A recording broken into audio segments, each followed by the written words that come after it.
In this video, I will show you how to generate some common statistical data in Microsoft Excel. And here in this spreadsheet, we have a list of many NBA basketball players along with information about their performance in the 2020-2021 season. And what I'd really like to do is be able to figure out among these 240 NBA basketball players, what is the average points per game? What is the median points per game, the mode, and the standard deviation? And I'd like to figure that out, not just for points per game, but for all of these different statistical categories. So let's look at how to do that. Let's start with age. So I'm going to go down here and click on cell D241 in this case. And then here on D241, I'm just going to type equals average. As I start typing that, you can see Excel recognizes the function that I'm typing and it explains what it is. It returns the average or arithmetic mean of its arguments. I'll put in my left parenthesis, and then at this point, all I have to do is click and drag to highlight the data that I want to average. The thing is, there's 240 lines worth of data, so I'd rather not click and drag to highlight the data. But I know that the data is found in cell D2 through D240. So I'll just type D2. The way you say through in Excel is with a colon. So D2 through D240. Put my right parenthesis. You actually don't have to put that there. But either way, tap enter, and it's calculated now the mean or average age of these 240 NBA basketball players. How do we calculate median? It's very similar. I'll just type equals median. Again, Excel recognizes the function. Left parenthesis. Either click and drag to get the data, or just type D2 through D240. This time I will put in the right parenthesis, tap enter. The median age is very similar to the mean age in this case, which is kind of interesting. And of course, median just means the middle value in a list of numbers. So in this case, the middle value is almost the same as the average value. Let's now figure out the mode of this range of ages. The mode should tell us what is the most common age in this list.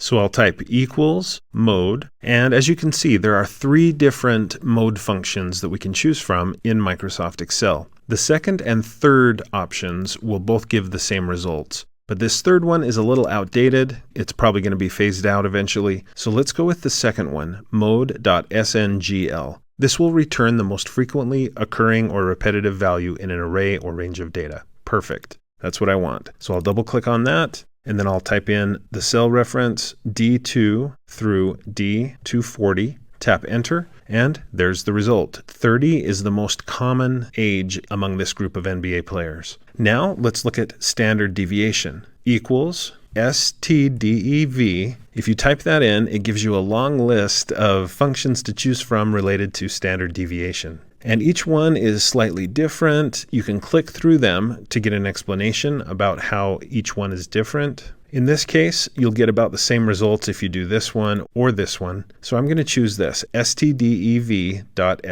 I'll double click, type in my cell reference, and tap enter. And that simply, I've calculated the mean age for this group of NBA players, the median age, the mode, and the standard deviation. Now it's time to do the same thing again for games played, for free throw percentage, 3-point percentage, points per game, and all of that, right? Well, yes, I could calculate each one of those one at a time doing the same formulas that I've already used, or I could save myself a lot of time and effort by using the Autofill Handle. If I click here on D241, as you know, this is where I typed my average formula. I can just put my mouse on the Autofill Handle, or sometimes it's just called the fill handle. It's this little green square in the lower right corner of the cell when the cell is selected.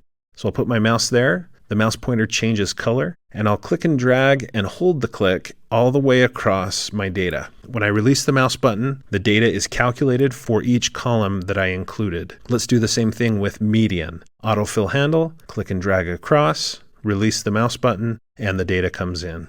And what about mode? Let's try that. I'll drag it across, release the mouse button, and the data appears. Finally, standard deviation. I'll calculate that just by clicking and dragging using the autofill handle, and there it is. So that quickly, I've been able to generate the mean, median, mode, and standard deviation for all of these different NBA players across all of these different statistical categories. And it's really as simple as knowing what the functions are: average, median, mode.sngl in this case, and stdev.s in this case. And then also you need to know the format in which you need to type your formula. And then of course it sure helps if you know how to use the autofill handle, the little green square in the lower right corner of a selected cell. If you'd like to learn more about the autofill handle, you should watch one of my tutorials on that topic. In the meantime though, I hope you found this tutorial to be helpful. If you did, please like, follow, and subscribe. And when you do, click the bell so you'll be notified when I post another video. If you'd like to support my channel, consider clicking the thanks button below the video, or you could support me through my Patreon account or by buying channel merch, and you'll find information about those options in the description below the video.